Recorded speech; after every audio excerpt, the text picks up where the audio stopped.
All right, so this is part 3 of the video, and I had to stop something there because I didn't want you to see my username. All right, here's part 3. And now, intellectual property, product of a person's mind. We've talked about that, copyright, patent, trademark. And we'll talk more about all this further into the course. And then storing and plagiarism, copying text or ideas and claiming them as your own.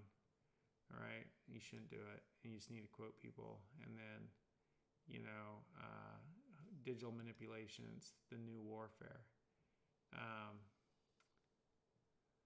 Facts about you never disappear. Information available about you in cyberspace is your online reputation.